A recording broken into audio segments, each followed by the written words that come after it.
you want anything from the shop? Cornetto. You want anything from the shop? Cornetto.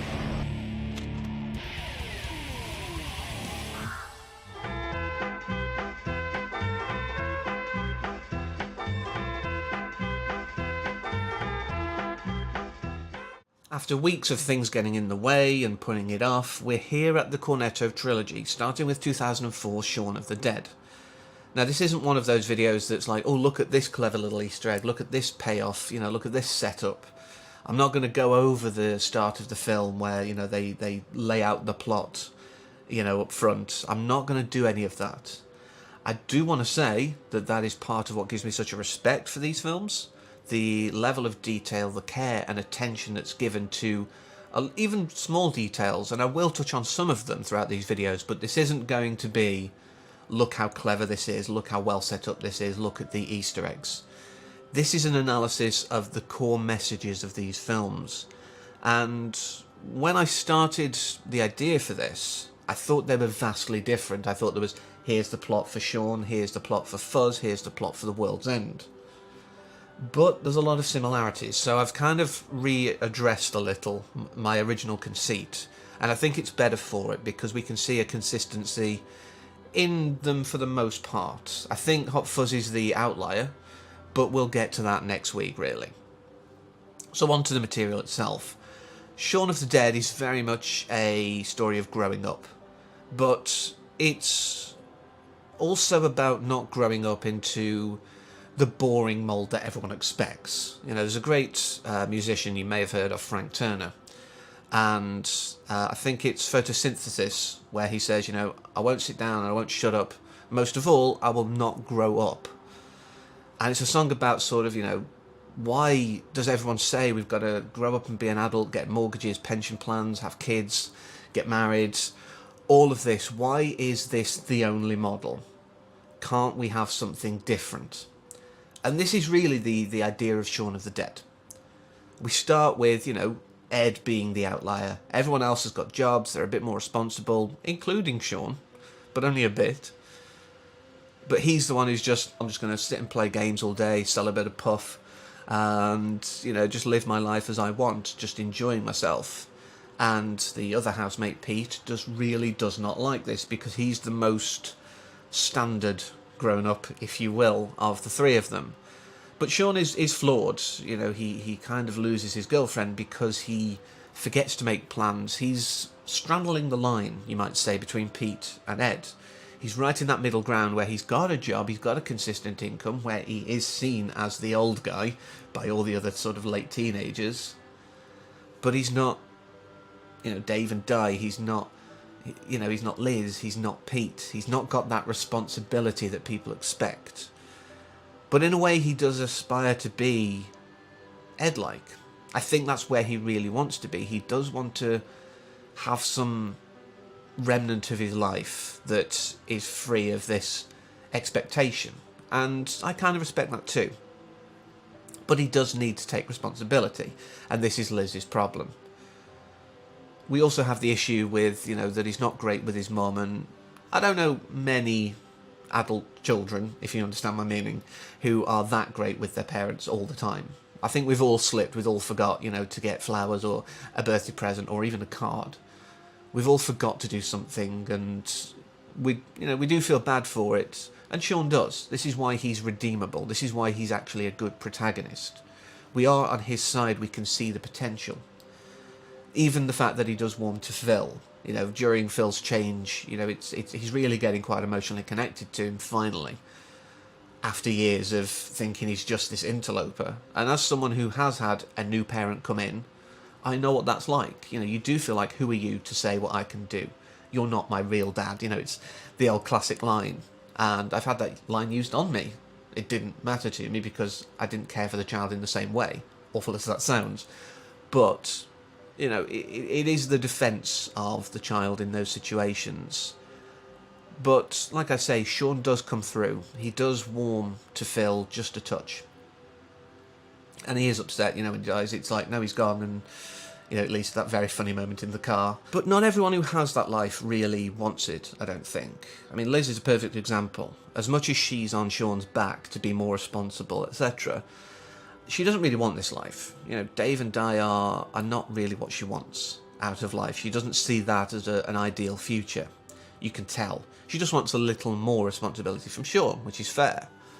And like I said earlier, Pete is so far the other way, I suppose. He's too much about work. He's too much about the responsibility. There's this phrase that keeps getting bandied about these days, work-life balance. And you could argue that Peter really has it on the work side. His seesaw's loaded on that side. And again, is that something to aspire to? The idea that we have this phrase kind of says no. But we do get a lot of, these thoughts come up, and throughout the film, Shaun does get more understanding of what it's like to take responsibility, to take ownership of a situation, because he's become the de facto leader. Like Yvonne in the sort of mirror group, if you will. He's the one who's going, right, we'll go there, we'll go that way, we'll see what's there. Obviously, Yvonne's got it more together again, but he is doing what he can with the tools he's got available. He's thinking on his feet, which someone who's so strictly rigid and stuck in rules and sort of conforming to what everyone expects is unable to do. They're not thinking on their feet, they're thinking what's expected of me. They're not like, we'll try it, we'll give it a go. And this is how they come up with this plan of, zombify yourselves towards the pub, and he runs off to distract them. Would someone who's so rigid in their thinking and responsible all the time have thought that way? I mean, we don't know what Yvonne did to keep her group safe, but in the end she does say she pretty much lost them all. At least Shaun had one more survivor with him, so he did kind of win out. But during this trek to the Winchester, we get the start of a running gag. I know I said I'm not sort of touching on all the running gags and stuff, but I do like the fact we get the start of the fences gag, which in this one kind of goes awry. And as we'll see next time, it does change, and for the better. And of course, this is the Cornetto Trilogy for a reason, talking about running gags. But there is a very interesting element, sort of towards the last sort of third of the film or so, where Penelope Welton playing Barbara does a great job. Going back to what I was saying earlier about continuity hounds, having a problem. I was watching as soon as she's supposed to have been bitten by the guy in the robe. She's constantly sort of messing up her sleeve, sort of stuffing stuff down her wrist and what have you, in the background of shots, before it's even known. She's constantly doing it. I mean, yeah, we've got this whole vacant stare thing when it's like, do your zombie impressions, as a on-the-nose kind of joke and reference to something's a bit amiss. But she's constantly doing it in the background of shots that I purposefully made myself look for this time watching them to make notes. I've not noticed it before. I've not paid much attention. I noticed it obviously when it's like, oh, wait a minute. But from the moment she returns, she is sort of stuffing tissues up there, etc. And I think that is great. I don't know if it's direction or her own choice. Either way, it's in there. So whoever decided on doing that deserves praise. But Penelope Welton deserves praise also for making it believable. Like I say, even when she's just the back of shots, you can barely see her. You can see her committing to this. But of course that leads me to one of the most harrowing moments of the entire film. The idea of this film, of growing up, I suppose is cemented in kind of killing off your parents in a roundabout way. And really, because Shaun's never had that bond with Phil, it didn't matter, in a way, as awful as that sounds, when he died. He started to get attached, like I said before, but it wasn't the same. But he shoots his mum, and that is the most awful thing for anyone to have to do. Obviously, yes, there is the whole argument with David about it, but he does end up doing that, and it's an awful moment. It really got me, and every time I've watched it, it's really got me.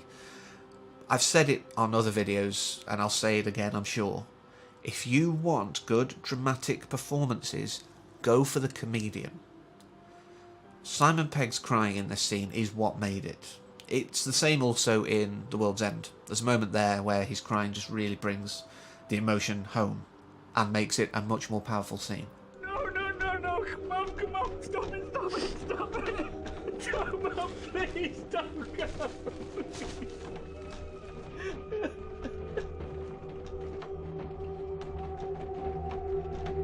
But it is, he's saying farewell to his childhood. They survive the events, and we see the sort of denouement of it all. When he shambles through, similar to the start, but the place is tidy, he's sat there with Liz, he's having tea with sugar in, he's being adventurous. And he's living a life. He seems to have it in balance, he's like, alright, we'll do this, it's a lazy Sunday, we'll have some, chill time. But then he's like, I'm going to pop to the shed. And she's like, oh, go on then. And we see he's rescued Ed, zombie Ed, from it, and he's still got his friend around. But the symbolism here is that part of his life, the childish part that just wants to play games, is locked away somewhere. He can still access it if he needs to, but it doesn't rule his life. He has grown up, but he's not done it in the way that Pete's done it, or the way that David and Di were trying to do it. Not even the way that Liz thought she wanted it at first. He's doing it in a way that keeps hold of the human spark, the bit of childhood that we should all retain within ourselves, the inner voice that goes, go on, do it, it'll be fun. If we lose that, we lose a lot of what makes us interesting, unique, rounded human beings. A lot of the great people I know have got good jobs, or at least decent enough jobs. They seem to have their life together, but they still have fun. People like Pete, David and Di didn't seem to be having fun. And that's why they just seem so boring. But that does lead us very well into next week, because Nicholas Angel, I think, could take some lessons from Shaun of the Dead. So I do hope you'll join me, and we'll sort of analyse how he changes and develops as a person next week. So until then, as always, take care.